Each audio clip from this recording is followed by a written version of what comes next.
Olá, meus amores! Eu sei que a internet continua empolvorosa falando de Midnights. Como poderia ser diferente, não é mesmo? É simplesmente o álbum do ano, o presentinho da Tay-Tay pra gente, o acalento nos nossos coraçõezinhos quando a gente acorda meia-noite. Eu tenho certeza que você aí do outro lado da telinha sabe de cor e salteado todas as músicas. Mas hoje você vai me dar sua mãozinha e a gente vai dar um break in Midnights pra falar de outra obra-prima da Tay-Tay chamada Folklore. Mas a gente não vai falar sobre qual é a melhor música ou fazer um react maroto, nada disso. Nós vamos analisar o álbum por um viés de marketing, mais especificamente a parte do comportamento do consumidor e o processo de decisão de compra. Para quem não sabe, eu sou formado em administração e resolvi fazer o meu MBA na Austrália em marketing digital. Por isso, quando um dos meus professores pediu para que cada aluno fizesse um trabalho sobre o nosso próprio comportamento de compra, baseado num produto ou num serviço que a gente estivesse consumindo naquele momento, eu não tive dúvidas. Folklore veio na minha cabeça assim, ó, num estalo. Porque é óbvio, né, gente? Vocês me entendem, né? Toda vez que a gente pode meter a Tay-Tay num assunto, a gente mete, não é não? E Folklore, naquele momento, era um álbum fresquinho, que tinha acabado de sair do forno. Pronto pra ser degustado como se degusta um bolo de chocolate. Com muito prazer. Então, nesse vídeo, a gente vai bater um papinho aqui de bar sobre marketing, comportamento do consumidor e, óbvio, Tay-Tay, usando como pano de fundo uma obra-prima, ganhadora do Grammy de álbum do ano, e que deveria estar ali, ó, exposta no Louvre, substituindo a Mona Lisa. Tô brincando. Então, me dá sua mãozinha e bora lá! O ano é 2020 e se você mora no planeta Terra e tem idade suficiente para entender tudo que eu tô falando aqui, você com certeza sabe dos eventos que se sucederam naquele ano. Algo impensável, um show de horrores chamado pandemia. Naquele momento ninguém sabia quando uma vacina estaria disponível, quando a gente poderia rever os nossos entes queridos, quantas pessoas seriam afetadas pela doença e quantos lockdowns seriam necessários para a gente conter a pandemia. As Olimpíadas foram canceladas e o mundo literalmente parou. Foi nesse contexto que no dia 24 de julho de 2020, Folklore viu a luz do dia. É um álbum criado, composto e produzido durante a pandemia. Guarda essa informação porque a gente vai voltar nela. É então um álbum fruto do seu tempo, que representa os anseios e as vulnerabilidades sentidos nos 4 cantos do planeta. Mas olha só, para o nosso papinho aqui funcionar, bora chamar o álbum Folklore de produto e a Tay-Tay de marca? Porque a Tay-Tay, na verdade, é uma marca e os álbuns e os shows dela são os produtos e serviços dessa marca. A marca Tay-Tay oferece os produtos Folklore, Evermore e Midnights. E se você é um Swiftie, assim como eu, você consome esses produtos como se não houvesse amanhã. Quer seja no Spotify, quer seja no Apple Music, quer seja comprando a mídia física, todos esses são produtos da marca Tay-Tay. Da mesma forma que a marca Apple tem vários produtos, tem iPad, tem iPhone, tem iMac, e a gente escolhe consumir esses produtos por uma série de fatores sociais, psicológicos, demográficos, etc.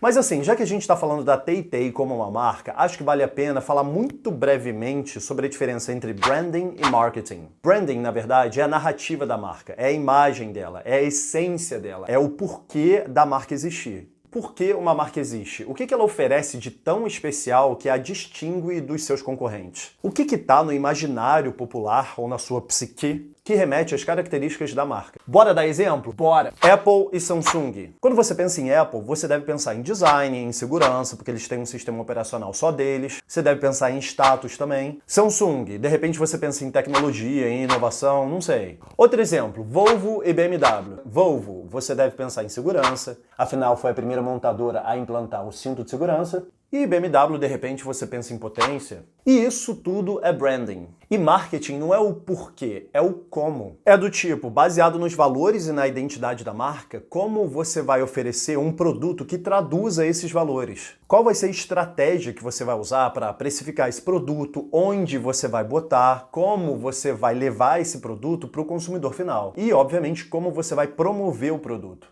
Ou seja, como é que você vai entregar valor para o seu cliente baseado na essência da sua marca? De que forma você vai fazer a sua marca estar mais presente na vida do seu consumidor do que os seus concorrentes? Dito isso, a gente pode dizer que a Tay-Tay é uma excelente marqueteira porque ela realmente pensa no produto que ela vai lançar, na promoção do produto, no preço do produto. Vide aí os preços para The Eras Tour. Mas ela também é uma expert em branding.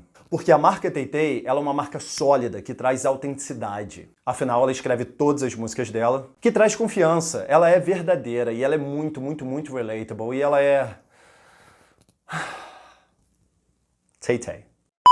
Considerando então que eu tô falando de uma cantora como uma marca e os álbuns que ela lança como os produtos dessa marca, vamos agora às 5 etapas do processo de decisão de compra de Folklore. Mas eu quero salientar o seguinte, galera. Essas 5 etapas do processo de decisão de compra não valem só pro álbum da Tay-Tay, não. Valem pra tudo quanto é coisa que você esteja comprando. Quer você esteja comprando uma bicicleta ou alface ou o álbum da Tay-Tay, você vai inevitavelmente passar por essas 5 etapas do processo de decisão de compra. Então, bora lá. Etapa número 1, identificação e análise das necessidades. O que é uma necessidade, você me pergunta, bebê? E eu te respondo, Honey Muffin. Necessidade é quando há um desequilíbrio entre o seu estado atual e o seu estado desejado. Ó, finge que você tá com fome, você necessita comer. Você tá com sede, você necessita beber, porque você tá desidratado. Então, assim, é um desequilíbrio entre o seu estado atual de desidratação e o estado desejado, que é ficar hidratado, obviamente. Então, assim, se você tá com fome, você pode satisfazer essa necessidade de várias formas. Você pode ir num McDonald's da vida, comer um hambúrguer. Você pode ir numa pizzaria, comer uma bela pizza. Você pode ir no supermercado, comprar comida, fazer comida em casa. E você pode ir num restaurante Michelin da vida. Então, assim, você necessita comer. Como você vai satisfazer a sua necessidade? Aí que vem o desejo. Você tá com desejo de quê? Você tá com desejo de McDonald's?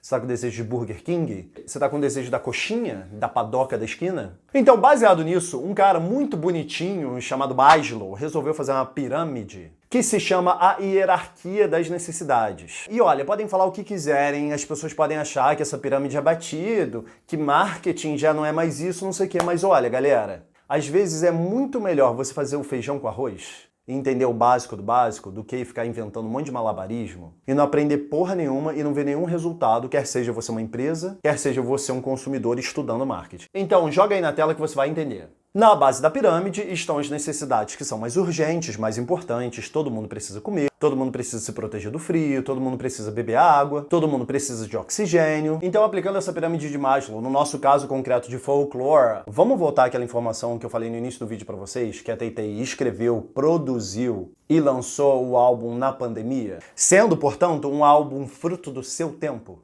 Por conta disso, ela lança a carta dela no Instagram, falando que o álbum ia ser lançado em menos de 24 horas, mostrando qual era a importância do álbum e por que o álbum foi do jeito que foi. Vamos analisar essa carta rapidamente para vocês entenderem aonde isso se encaixa na pirâmide de Maslow. Eu não vou ler, obviamente, a carta toda para vocês, mas basicamente que ela fala que antes do ano de 2020, ela teria pensado muito antes de lançar um novo álbum, qual seria a estratégia de marketing adequada e tal. Mas ela fala, os tempos que a gente vive são uma lembrança de que nada é garantia de nada. E ela diz, o meu feeling é que se a gente realmente ama uma coisa, só joga pro mundo, bebê. E ela conclui que esse é o lado da incerteza que ela consegue lidar.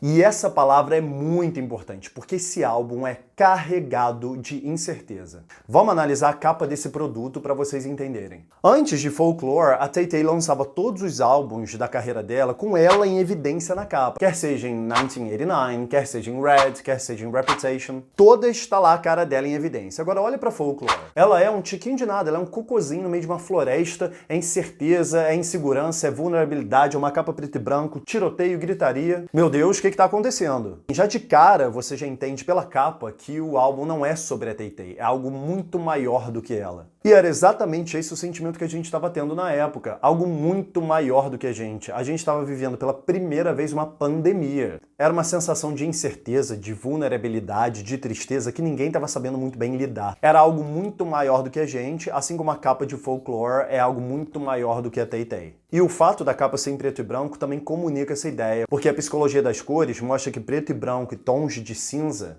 transmitem a ideia de depressão. E, diga-se de passagem, é a primeira vez que a Tay-Tay não escreve sobre ela escreve sobre coisas alheias a ela. E isso corrobora com a ideia de que muitas coisas que a gente estava vivendo naquele momento estavam alheias à nossa vontade, alheias ao nosso controle. E por que isso é importante? Porque quando a gente olha para a pirâmide de Maslow, a gente percebe que a necessidade que está sendo satisfeita ali naquele momento não é necessariamente só uma necessidade de lazer, de ouvir uma boa música e tal, e de curtir uma vibe. Foi também a satisfação de uma necessidade cognitiva, de entendimento de mundo, de tentar compreender o que estava acontecendo naquele contexto de 2020. De entendimento da pandemia, algumas músicas se relacionam com eventos da pandemia. As pessoas acharam que Epiphany, que é a 13ª música do álbum, falava sobre isso. Então, assim, Folklore foi uma forma que as pessoas encontraram de ter um momento de introspecção e de reflexão sobre as coisas que estavam acontecendo no mundo. Você percebe, então, que nessa pirâmide, a necessidade das pessoas, além de ser uma necessidade de lazer,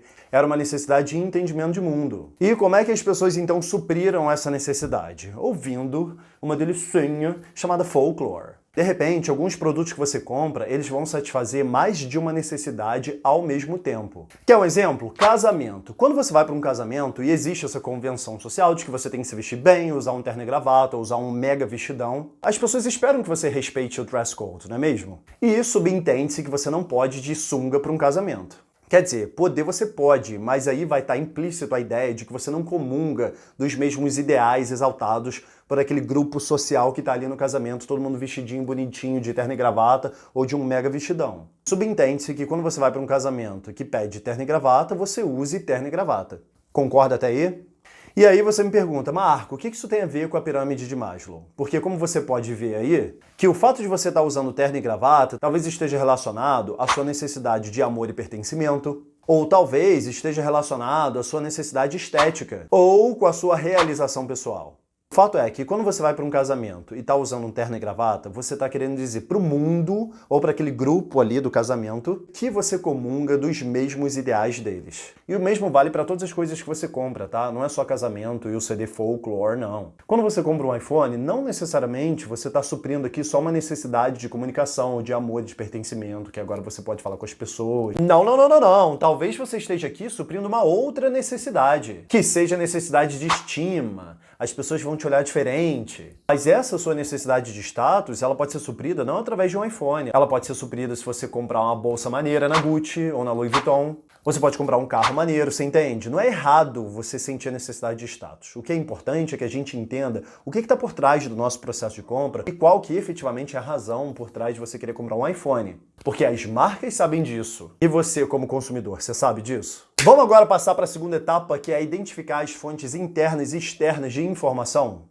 Uma vez que você entendeu qual que é a sua necessidade e entendeu qual que é o seu desejo, que é no nosso caso aqui, eu vi uma delicinha chamada Folklore, vamos então buscar informação para saber se realmente vale a pena consumir o produto que a gente quer comprar ou não. Existem as informações externas e as informações internas. Informação interna é tudo que você chafurda aí na sua memória de experiências passadas com a mesma marca. No meu caso, quando eu cogitei, obviamente, ouvir Folklore, eu já tinha tido experiências prévias com a Tay-Tay que foram maravilhosas. Eu fui na Reputation Tour, que foi sensacional.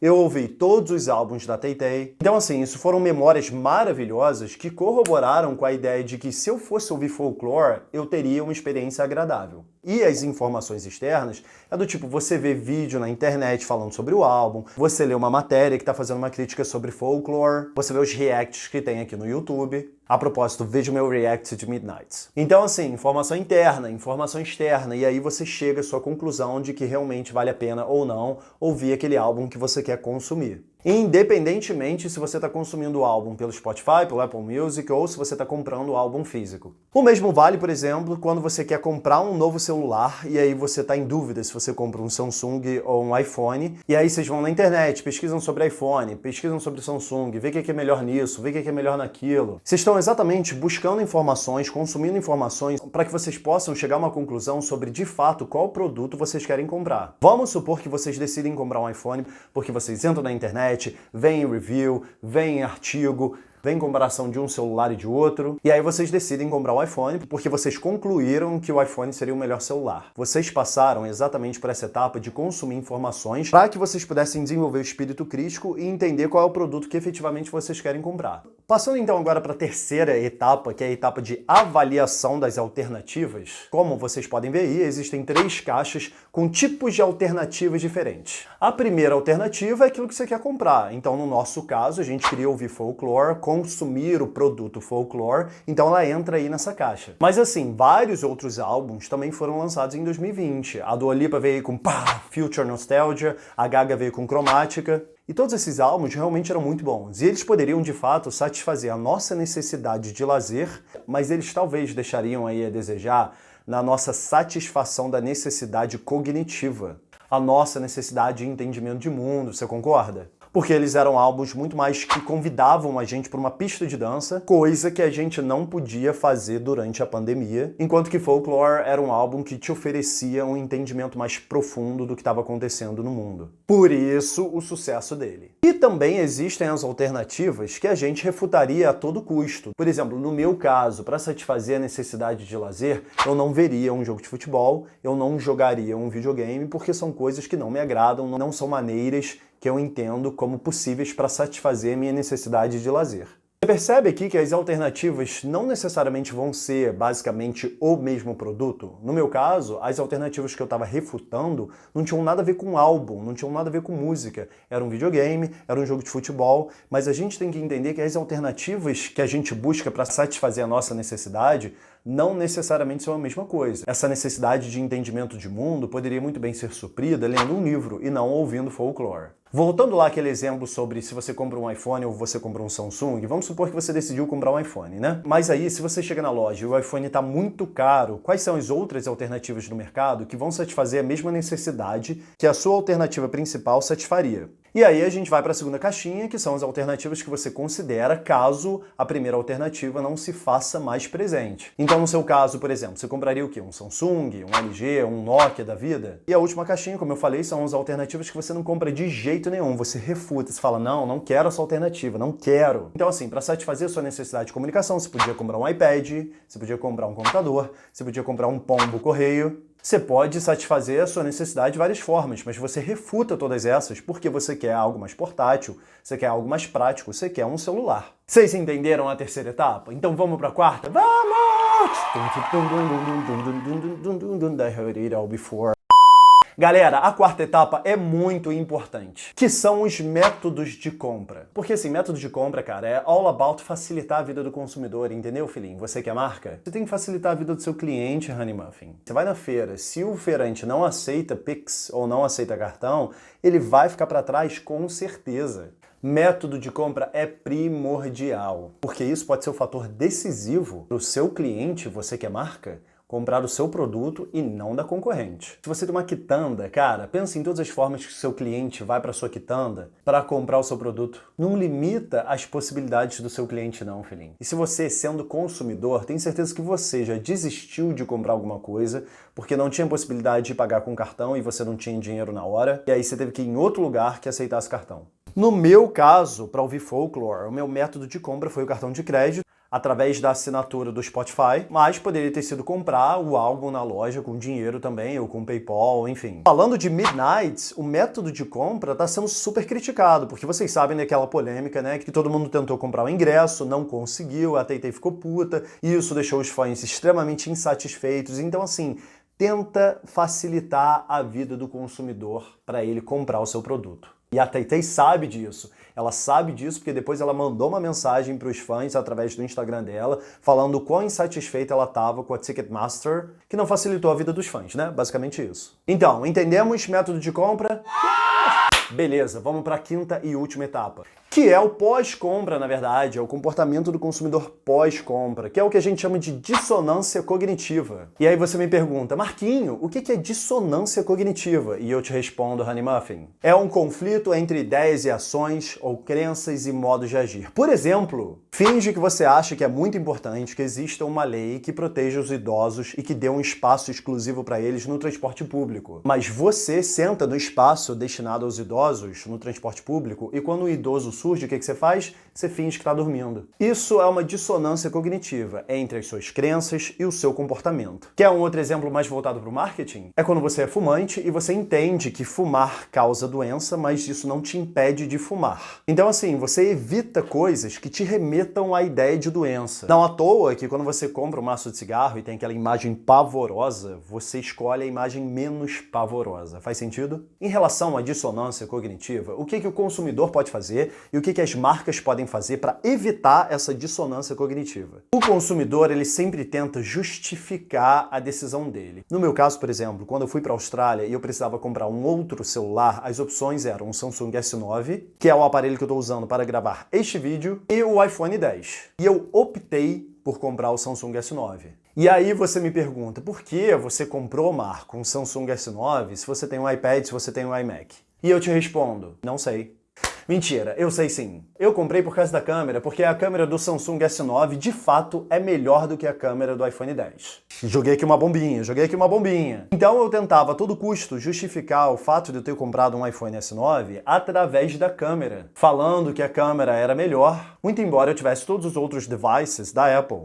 Mas o consumidor, ele pode também evitar mensagens contraditórias. Então, por exemplo, se você vai num restaurante super caro e você não gosta da comida, você tenta justificar o fato de você ter gastado rios de dinheiro naquele restaurante, falando que o serviço era bom, que a música ambiente estava boa, que a temperatura ambiente estava boa, enfim. Ou seja, você evita algo que esfregue na sua cara que você tomou uma decisão errada sobre a sua compra. E por fim, o consumidor também pode devolver o produto, entregar o produto e foda-se. Já o profissional de marketing, ele pode mandar uma mensagem de agradecimento, do tipo um e-mail agradecendo que você fez a compra, que foi o que a TateTay fez em relação ao Folklore para os consumidores da China, porque eles não podiam usar Spotify, eles estavam usando um outro tipo de serviço de streaming, e toda vez que você consumia o produto ou comprava o produto físico, você recebia uma mensagem personalizada da TateTay falando "Thank you, my fan, for buying my album".